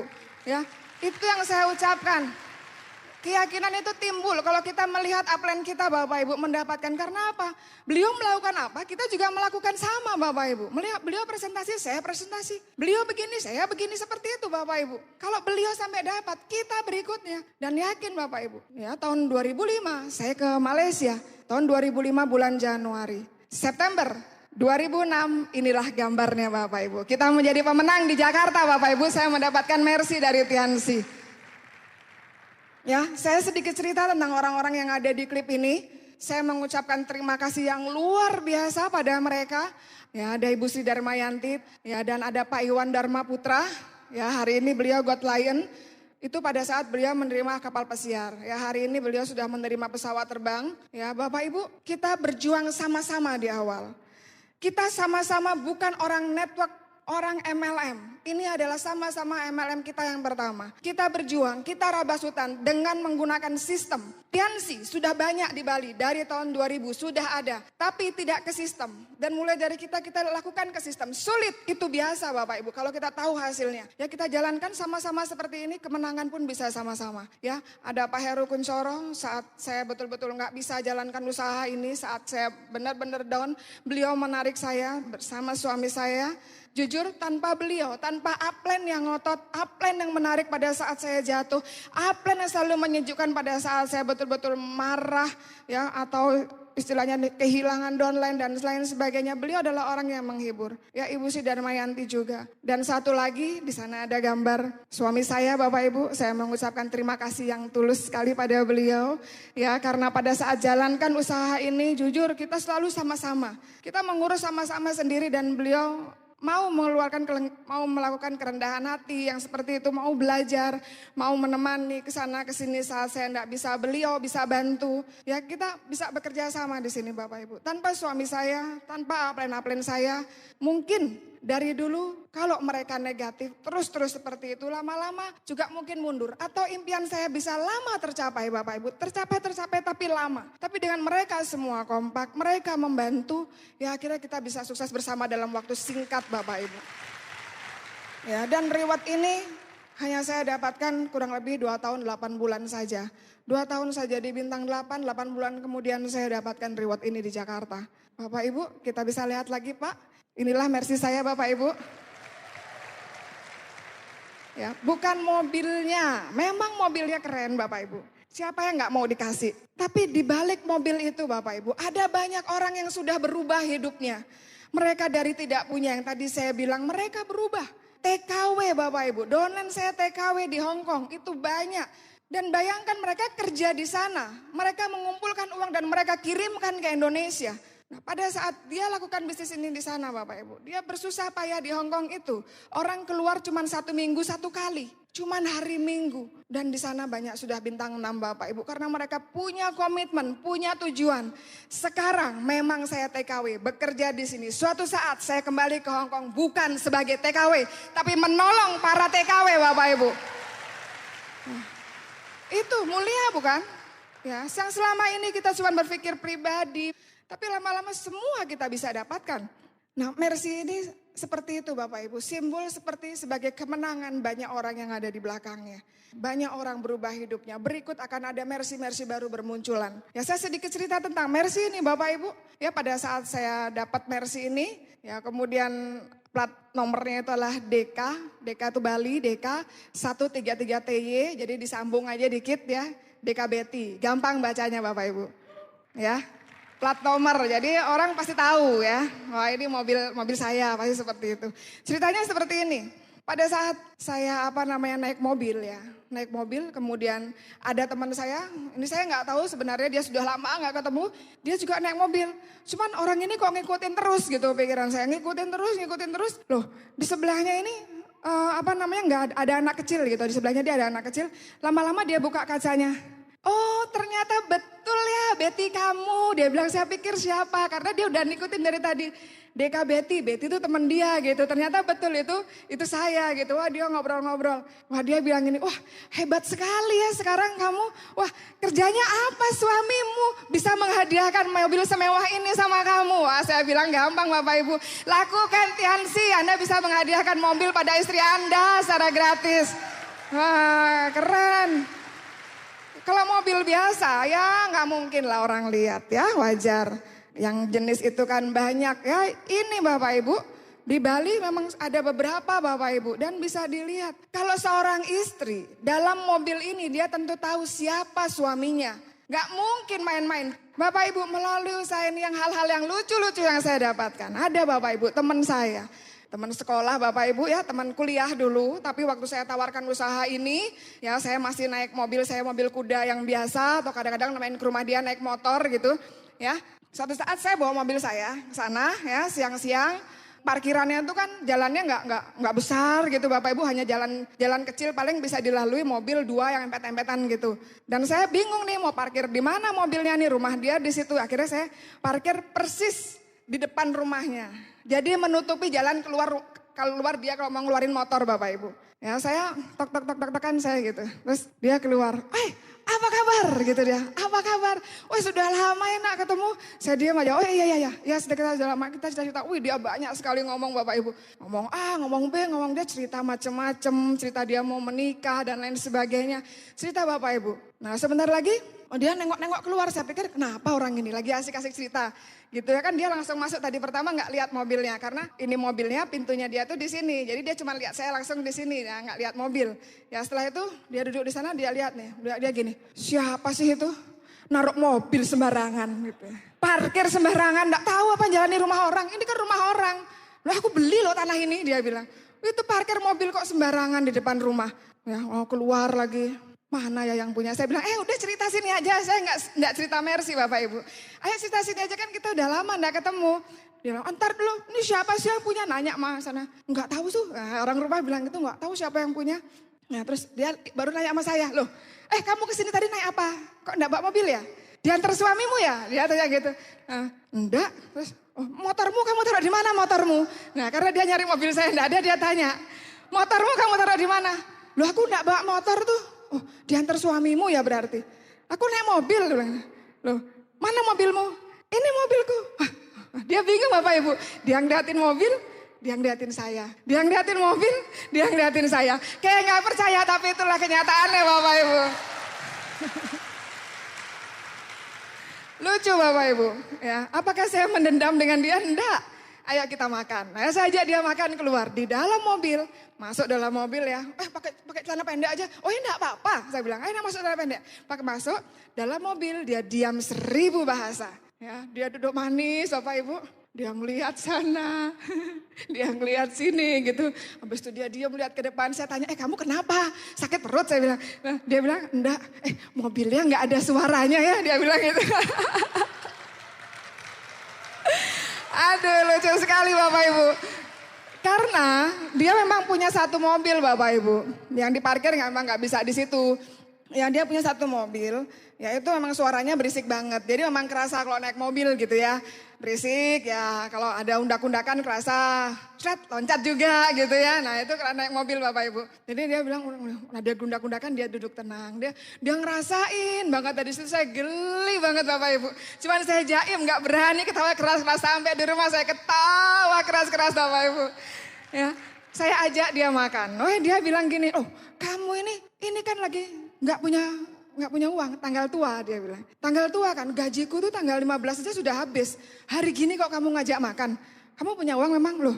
Kalau saya itu gajinya 2 kali. Kalau dikasih suami gajian 1.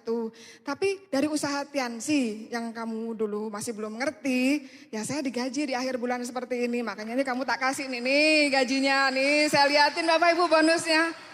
Karena waktu saya tawarin Tiansi, betul dia sudah punya penghasilan 3 juta per bulan Bapak Ibu. Ya bagi dia besar, bagi saya karena penghasilan saya waktu itu join aja nggak punya, ya saya maklum aja Bapak Ibu, ya saya mundur gitu ya. Nah pada saat ini kalau saya tunjukkan puluhan juta rupiah, bonus saya, wah bagaimana? Saya sudah nggak bisa tunggu responnya dia cuma lihat, no delay, harus bergabung. Ya seperti itu aja Bapak Ibu, mudah. Bukti yang bisa merubah sikap orang siapapun mereka. Ya gitu. Ya, jadi kalau Anda ditolak orang, jangan Anda musuhin Bapak Ibu. Ada saatnya mereka bergabung. Karena mereka sudah mulai memikirkan dirinya sendiri. Ya saya mau sukses. Itulah cerita-cerita lucu di Mercy ini Bapak Ibu. Di sini juga anak saya loncat-loncatan sana sini. Ya bahkan di awal pertama mobil saya kotor ampun-ampun ya. Karena dia kadang makan es krim, makan coklat semuanya gitu. Kadang muntah lagi di mobil ini Bapak Ibu. Ya ini bagi saya mobil saya buat kemana-mana. Mobil satunya kadang suami saya yang bawa seperti itu. Ya jadi enak sekali saya merasakan betul-betul Bapak Ibu. Yang paling merasakan adalah, yang paling saya rasakan pada saat saya ada dalam mobil itu. Ada suami saya di sebelahnya, ada saya, ada anak-anak saya di belakang. Berapa tahun yang lalu kita juga seperti ini, ya bahkan kadang-kadang tidak naik mobil. Ya kalau naik mobil ya naik mobil kuda yang kita punya, Mitsubishi Kuda. Kondisinya sama seperti ini, tapi karena Tianxi dan Unicorn, perubahan begitu jelas sekali dengan cepat terjadi. Hanya dalam waktu 2 tahun 8 bulan aja kita sudah duduk di dalam Mercy rame-rame Bapak Ibu. Ya keren dan itu betul-betul terjadi. Setiap tahun Tianxi membagikan ratusan Mercy. Ya salah satunya saya pastikan adalah milik Anda masing-masing. Ya, lakukan usaha ini Bapak Ibu. Ya, silakan Pak, next. Nah, Bapak Ibu, inilah keempat anak saya. Semuanya laki-laki dan kurus-kurus Bapak Ibu. Ya, saya tidak mau istilahnya walaupun saya sibuk, tapi saya menelantarkan anak-anak. Tetap semuanya dijaga dengan baik. Ada guru les, ada guru ngaji, ya. Kemudian ada yang nganter, ada yang mengurusnya, semuanya lengkap. Pada saat dia perlu saya ada. Ya pada saat saya kuliah, kalau saya keluar kota paling cuma sebentar. Dan setiap waktu, setiap malam dia bisa tidur dengan saya. Pagi-pagi di bawah jam 10 dia bisa selalu sama saya. Apapun, kapanpun dia bisa nelpon saya. Dan untuk hari libur Bapak Ibu. Kalau dulu anak-anak saya libur kita tidak kemana-mana. Karena jadwal saya dengan jadwal anak saya beda. Saya sibuk di konvensional, anak-anak saya libur sekolah. Ya terpaksa dia harus di rumah. Karena kita harus menyelesaikan proyek dan lain sebagainya. Jangan deh tahun depan juga enggak kemana-mana. Kasihan. Tapi kalau sudah seperti ini Bapak Ibu, kapan dia libur? Dia libur kita jalan-jalan, dia libur kita jalan-jalan. Urusan yang lain Bapak Ibu. Bisa Tianxi kita bisa atur, libur dulu ya seperti itu. Waktu intinya di genggaman kita, bukan di genggaman bos kita, bukan di genggaman orang lain Bapak Ibu. Ya, seperti itu dan itulah hidup. Kita bisa membantu banyak orang. Ya, kemudian kita memiliki keluarga yang betul-betul keluarga. Kita mau menemani dia main seharian, tidak masalah Bapak Ibu. Saat aset Anda jalan di usaha ini, inilah yang bisa Anda lakukan. Ya, kalaupun semua orang apakah bisa melakukan seperti ini, kita harus cocokkan dengan jam kerja. Sekalipun pengusaha harus cocokkan dengan jadwal Bapak Ibu. Sekarang saya nyocokkan dengan jadwal anak-anak saya itu. Terbalik, ya inilah yang terjadi. Dan saya punya impian besar untuk mereka masing-masing. Ya dan ini luar biasa. Kita bisa merencanakan masa depan yang besar. Pasti buat anak-anak kita. Dulu Bapak Ibu, pada saat saya di konvensional sudah sibuk Bapak Ibu. Kesana kesini sibuk. Sampai rumah anak rewel bikin repot. Bisa-bisa kita marah anak itu Bapak Ibu. Sadarkah kita siapa dia? Dia masih anak-anak, tidak mengerti apa. Kalau dia minta sesuatu itu karena dia pengen itu. Yang salah adalah kalau kita tidak punya uang, tidak bisa membelikan, itu adalah kita yang salah Bapak Ibu. Ya, seperti itu. Jadi kerjakan apa yang dia minta. Kalau yang diminta enggak benar kita kasih tahu. Kalau sewajarnya jangan gara-gara uang Bapak Ibu. Ya, Anda marah anak Anda gara-gara Anda capek di luar dan dia sudah lama menunggu Anda dari pagi sampai sore, Anda sore lembur sampai malam. Begitu Anda pulang dia menunggu Anda dari pagi sampai malam. Dia ingin bicara, mengadukan bagaimana soalnya di sekolah tadi. Anda justru marah sama dia. Pada saat dia tidur, lihatlah wajah anak-anak Anda. Anda akan menangis Bapak Ibu. Anda akan menangis. Karena dia butuhkan Anda tidak ada. Dan masa dia kecil, tidak mungkin terulang lagi menjadi kecil saat dia dewasa. Jangan salahkan anak kita kalau dia meninggalkan kita dan tidak mau dengarkan apa yang kita katakan. Itu emosional sejak awal. Dan Pak Luis mengajarkan itu semua Bapak Ibu. Pak Luis, Ibu Veve, semuanya memberi contoh bagaimana sih sebenarnya keluarga, kerukunan dan lain sebagainya. Saya banyak belajar pada orang-orang muda ini yang begitu menomorsatukan keluarga di samping urusan yang lainnya Bapak Ibu. Ini penting. Orang hebat adalah urusan keluarga dulu diberesin sebelum mengurusi orang lain. Itu paling penting Bapak Ibu. Dari anak-anak ini, ya inilah saya kerjakan usaha ini untuk mereka. Di samping itu tadi ya Anda bisa dengar cerita saya sayang sekali pada orang tua saya. Jadi saya kerjakan bisnis ini demi orang tua saya supaya mereka punya kebanggaan sudah melahirkan saya. Punya kebanggaan terhadap saya dan suami saya ternyata bisa menjadi orang yang berhasil. membesarkan anak-anak, memiliki keluarga yang baik dan lain sebagainya. Saya ingin intinya mereka bangga. Silakan Pak klipnya. Ini adalah wajah kedua orang tua saya Bapak Ibu. Ya, ibu saya dan ayah saya itu haji, ya sudah haji, mereka berdua, ini fotonya waktu mereka kemarin haji. Ya saya jalankan ini untuk mereka, untuk sekedar mereka bangga gitu Bapak Ibu. Yang mereka, wah saya tidak sia-sia melahirkan Anda. Pada saat saya jalankan usaha saya, yang terberat ganjalan adalah mereka. Kenapa Anda lakukan ini? Dulu cuma katakan itu, kenapa tidak lanjutkan pekerjaanmu yang lama? Ya, beliau melihat ABC dia di luaran, tidak melihat lewat kacamata saya, tapi melihat kacamata beliau. Ya nggak apa-apa Bapak Ibu. Saya lakukan usaha ini terus menerus hingga suatu saatnya saya mendapatkan reward di Jakarta. Saya undang mereka berdua. Ya, dan mereka hadir di Jakarta melihat begitu banyak orang, melihat Mr. Lee Jin Jen datang dengan helikopter waktu itu, melihat banyak orang-orang berhasil. Saya bilang, Pak yang di sana itu mereka adalah mahasiswa miskin di Jogja. Pak yang di sana itu, mereka dulunya adalah orang yang orang tuanya nun jauh di sana, mereka sekolah dengan biaya sendiri. Pak yang di sana itu adalah TKW. Ya, nah, saya katakan semuanya Bapak Ibu. Dan beliau terbuka pikirannya, ini bisnis luar biasa, ini bisnis mulia. Sejak saat itu beliau mengatakan, Tiansi luar biasa, hari ini saya membuktikan. Waduh. Ya. Dan perasaan bangga, saya menunjukkan mereka, tentu mereka secara tidak langsung saya mengedifikasi diri saya sendiri Bapak Ibu. Ya, dia bilang sama saya bangga punya anak kamu.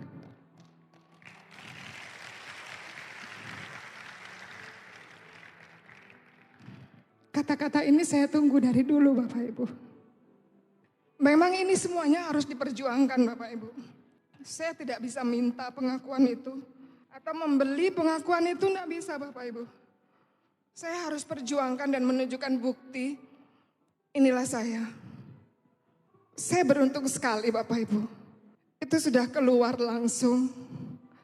Karena pada tahun kemarin, tahun 2008, ayah saya meninggal dunia. Pada bulan Juni. Dan saya sangat bersyukur sekali pada saat itu, bukan karena saya bersyukur ayah saya meninggal. Pada saat beliau meninggal Bapak Ibu, yang ada di pikiran saya, untung saya mengambil usaha ini. Kalau tidak dengan cepat saya lakukan, kapan saya bisa membuktikan, kapan saya bisa membuat beliau bangga Bapak Ibu. Saya bersyukur sekali Bapak Heru Kuncoro, Ibu Sri Darmayanti mengajari saya untuk jalankan usaha ini. Karena mereka sebenarnya tidak bisa menunggu Bapak Ibu. Kita tidak pernah tahu sampai kapan mereka bisa menunggu. Hari ini tinggal ibu saya saja Bapak Ibu. Ibu saya yang sekarang sedang bermain-main sama anak saya. Pada saat orang tua saya meninggal, ya saya cuma sedikit menyesal bahwa kita tidak bisa berlama-lama Bapak Ibu. Bersama-sama. Tapi pada saat beliau meninggal yang tidak membuat saya menangis. Memang tidak boleh menangis di depan jasad Bapak Ibu. Saya tidak menangis. Karena semuanya sudah saya penuhi Bapak Ibu. Saya ajak beliau jalan-jalan juga. Kita baru habis liburan Bapak Ibu. Beliau meninggal karena kecelakaan. Saya tidak tahu itu. Karena kecelakaan dekat dengan rumah kami Bapak Ibu. Itu bisa terjadi pada orang tua Anda. Dia tidak bisa menunggu dan Anda tidak tahu kapan. Ini Bapak Ibu, ini yang membuat saya benar-benar harus cepat di usaha ini. Saya sayang mereka, saya tahu perjuangan mereka. Mendidik saya menjadi orang yang disiplin, yang harus bisa membantu banyak orang. Uang bagi dia adalah bukan ukuran kesuksesan. Bagi dia adalah berapa banyak orang yang bisa kamu bantu. Itu adalah suatu kesuksesan yang luar biasa. Beliau adalah seorang ABRI Bapak Ibu. Sudah tertanam dari dulu di pikirannya adalah mengabdi pada negara, membela orang lain, itu saja. Pada saat dia meninggal, saya cuma bisa mendoakan semuanya dan saya bisa relakan Bapak Ibu. Bayangkan kalau Anda belum sukses dan ini terjadi Bapak Ibu. Meraung-raung dan lain sebagainya, pingsan di samping jasadnya tidak akan pernah ada artinya Bapak Ibu bagi dia. Karena dia sudah tidak bisa lagi melihat Anda.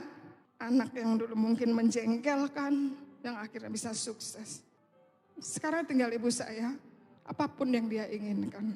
Saya berusaha untuk memberikan Bapak Ibu. Saya tidak ingin menyesal. Saya tahu siapa dia.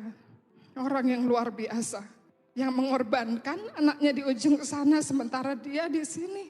Hanya sekedar untuk menemani suaminya mencari nafkah. Itu pengorbanan Bapak Ibu. Bisakah Anda dipisahkan dengan anak Anda sebulan? 2 bulan itu sudah penyiksaan. Ini bertahun-tahun.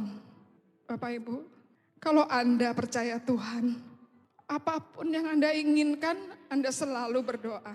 Negatif, tidak mampu, tidak bisa, tidak punya uang.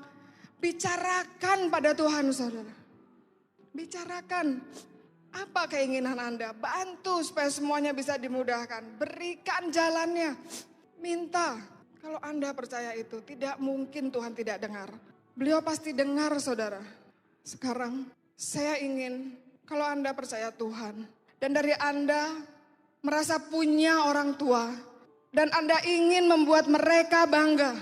Saya minta Anda rileks dan Anda bangkit. Anda berdiri Bapak Ibu. Anda bangun berdiri. Anda bisa rasakan di dada Anda sedang berdenyut. Tuhan bersama Anda Bapak Ibu. Dia selalu melihat di mana Anda. Apapun yang Anda lakukan. Anda sudah siap Bapak Ibu? Anda bisa gantikan wajah orang tua saya ini. Kedua wajah orang tua saya ini Anda bisa gantikan dengan wajah orang tua Anda Bapak Ibu. Anda bayangkan wajah mereka. Bayangkan wajah mereka hari ini Bapak Ibu. Wajahnya dia tidak semudah dulu Bapak Ibu. Keadaannya pun sudah tidak seperti dulu. Tidak kuat lagi. Tapi dia selalu berdoa untuk Anda. Dia tidak pernah henti-hentinya Bapak Ibu berdoa untuk kesuksesan Anda. Dengan keadaan kekurangan ataupun kelebihan dia akan sadar siapa Anda. Anda adalah anaknya. Sebisa-bisanya dia menolong Anda. Dia akan berusaha untuk menolong. Saat Anda masih kecil Bapak Ibu. Dia bantu Anda, dia angkat Anda Bapak Ibu. Dia bantu Anda untuk berjalan. Pada saat Anda sakit, orang tua Anda lah yang paling repot Bapak Ibu. Pernahkah Anda bayangkan itu? Kalau hari ini Anda menjadi mahasiswa, Anda masih punya orang tua, Anda tahu bagaimana orang tua Anda membesarkan Anda. Mencari uang untuk Anda sekolah. Bukan untuk kesenangan, untuk sekolah harus mengorbankan waktunya, pikirannya, seluruh potensinya. Untuk Anda. Apa yang ada di pikiran Anda Bapak Ibu? Dia selalu membela Anda. Pada saat Anda diremehkan orang, pada saat Anda dituding orang, bukan orang lain yang membela Anda. Pasti orang tua Anda Bapak Ibu. Anda bisa bayangkan sekarang keadaannya Bapak Ibu. Pernahkah Anda merenung? Pernahkah Anda merenung melihat dia sedikit sekedar membahagiakan saja Bapak Ibu? Bapak-bapak, ibu-ibu semua. Anda juga masih punya orang tua yang selalu melihat Anda. Apakah betul Anda sudah hari ini sudah sukses? Sukses menurut mereka, bukan sukses menurut Anda. Seberapa banyak orang yang sudah dibantu? Mereka tidak pernah minta balasan sama Anda Bapak Ibu. Beliau sudah bekerja keras, lembur bahkan tidak pernah minta balasan sama Anda. Adakah di hati Anda untuk membalas budinya Bapak Ibu? Adakah keraguan lagi Bapak Ibu? Apakah hanya karena sekedar diremehkan orang jalankan bisnis TNC ini Anda mundur? Anda merasa tidak mampu. Anda merasa diinjak-injak, harga diri Anda jatuh. Bayangkan dengan pengorbanan orang tua Anda Bapak Ibu. Apa yang hari ini Anda lakukan? Percaya Bapak Ibu, Anda bisa. Anda bukan orang bodoh. Anda orang luar biasa. Anda kuat, Anda mampu. Anda bisa Bapak Ibu, lakukan terus. 1 kali bangun lagi, 1 kali bangun lagi Bapak Ibu. Mereka tidak bisa menunggu Anda. Jangan pikir tahun ini, tahun depannya lagi mereka akan menunggu. Mereka menunggu Anda untuk sukses. Anda bisa lakukan terus Bapak Ibu. Anda tidak pantas dihina orang. Anda harus sukses. Potensi Anda besar. Kemenangan di tangan Anda Bapak Ibu. Lakukan. Anda pasti pasti bisa. Selamat malam.